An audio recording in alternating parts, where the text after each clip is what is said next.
టిఫిన్కి ఏం పిండి లేనప్పుడు గుర్తుకు వచ్చేది అటుకులు. ఈరోజు అటుకులతో బోండా చేసుకుందాము. ఈ అటుకులతో బోండా ఎట్లా చేస్తే టేస్ట్గా ఉంటుంది అనేది చూద్దాం. ఇప్పుడు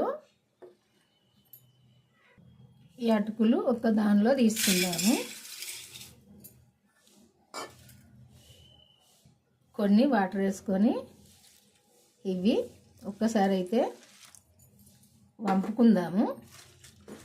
వేసుకొని ఇవి ఇట్లా కలుపుకొని వంపుకుందాము. ఒకసారి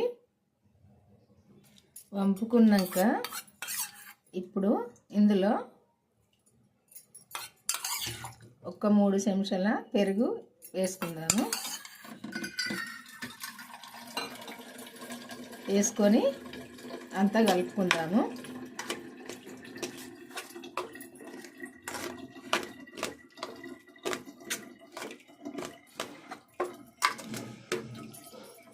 కలుపుకొని ఒక 10 నిమిషాలు నానబెట్టుకుందాము. ఒక 10 నిమిషాలు మూత పెట్టుకొని నానినాక అంతా కలుపుకోవాలి. ఈ అటుకులు ఇట్లా మెత్తగా కలుపుకోవాలి. ఈ పెరుగులా నానినాక అంతా ఒకసారి ఇట్లా కలుపుకొని ఇందులో కొంచెము వంట సోడా వేసుకోవాలి.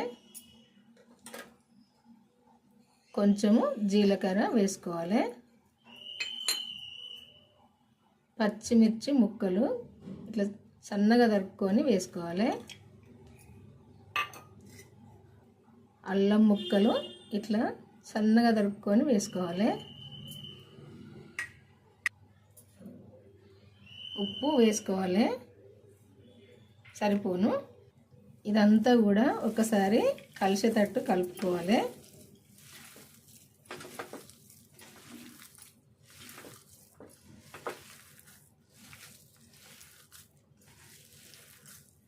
ఇట్లా మంచిగా కలిసేటట్టు మెత్తగా కలుపుకోవాలి. ఇంకా కొంచెం వాటర్ వేసుకొని కలుపుకుందాము.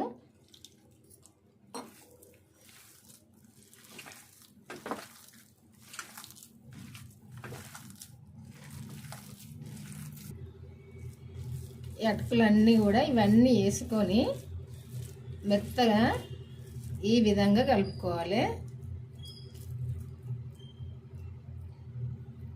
ఈ విధంగా కలుపుకొని ఇప్పుడు ఇవి బోండా వేసుకుందాము. అటుకుల బోండా చాలా టేస్ట్గా ఉంటుంది. మనం అప్పటిదప్పుడు చేసుకోవచ్చు. ఇంట్లో ఏమి పిండి లేనప్పుడు అటుకులు ఉంటే సరిపోద్ది. టేస్ట్గా ఉంటాయి. ఇది చేసుకోవచ్చు అప్పటిదప్పుడు. ఊకే మనము ఈ బోండా మైదా పిండిలో కాకుండా ఇట్లా కూడా వేసుకోవచ్చు. మైదా పిండితో కాకుండా ఈ అటుకులతో కూడా వేసుకోవచ్చు. కడాయి పెట్టుకొని నూనె పోసుకుందాం. ఇప్పుడు సరిపోను పోసుకుందాము. నూనె వేడైనాక చిన్నగా బోండాలు వేసుకోవాలి.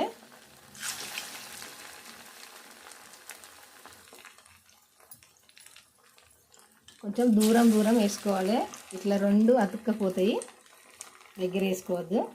అదొకటి దగ్గర పడ్డది. ఇట్లా దూరం కొంచెం వేసుకోవాలి. అతుక్కపోయినాయి. కొంచెం ఇట్లా కాలినాక పక్కకు జరుపుకోవాలి. ఒక సైడు కాలంగానే ఇంకొక సైడు కొంచెం ఇట్లా తిప్పేసుకోవాలి.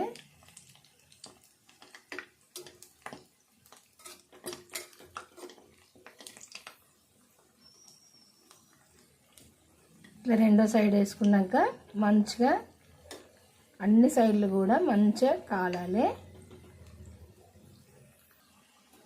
మంచిగా ఇట్లా కలర్ వచ్చేదాకా కాలనియాలి. ఈ కలర్ వచ్చినప్పుడే మంచిగా లోపల దాకా మంచిగా కాలుతాయి. కొంచెం స్టవ్ సిమ్లో పెట్టుకొని కాల్చుకోవాలి.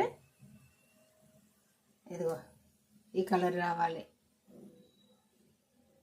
చూసారు కదా.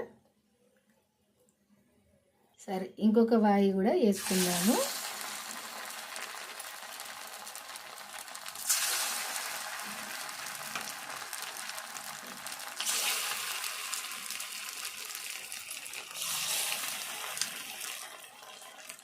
కొంచెము ఒకటికొకటి అంటుకోకుండా వేసుకోవాలి. ఒక సైడ్ కాలితే ఈ కలర్కి వస్తుంది. కలర్కి వచ్చినాక రెండో సైడ్ తిప్పేసుకోవాలి.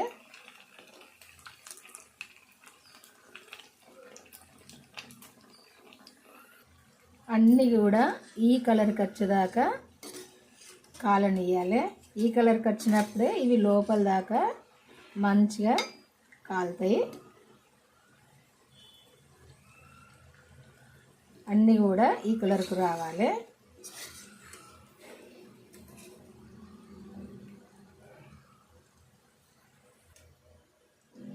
ఇట్లా కాలాలి. అయిపోయిందండి. అటుకులతో బోండా చేయడం అయితే ఇదిగో ఇట్లుంటాయి.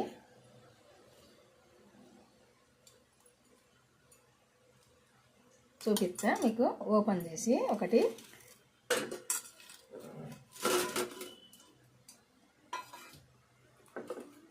ఇట్లా అవుతుంటాయి. మంచిగా పైన కరకర లోపల సాఫ్ట్గా ఇట్లా గుల్లుగా ఇట్లుంటాయి.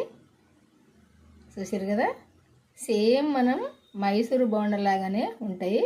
మైదాతో చేసుకున్న మైసూరు బోండలాగానే ఉంటాయి. కాకుంటే ఈ అటుకులు మెత్తగా కలుపుకోవాలి. నానాలే మెత్తగా కలుపుకోవాలి. ఇట్లుంటాయి. చూసారు కదా.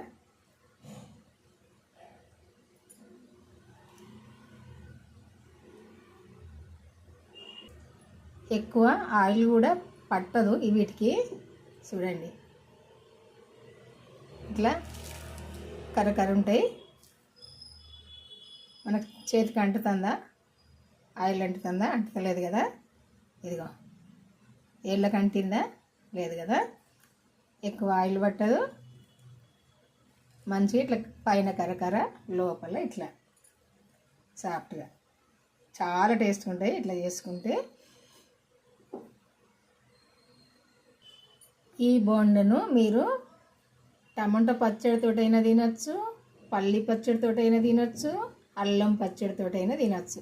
దేనితోటైనా టేస్ట్గానే ఉంటుంది. ఎట్లయినా తినచ్చు.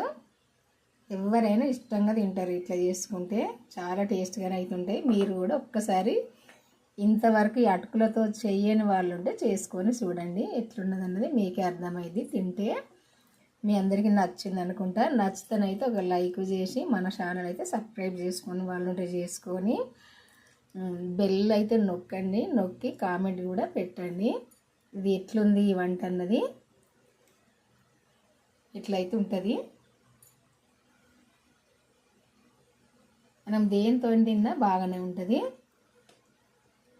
ఏ పచ్చడితో తిన్నా బాగానే ఉంటుంది. చేయడం అయితే అయిపోయిందండి. ఈరోజైతే ఈ వంట. మళ్ళీ వంటతో కలుద్దాము.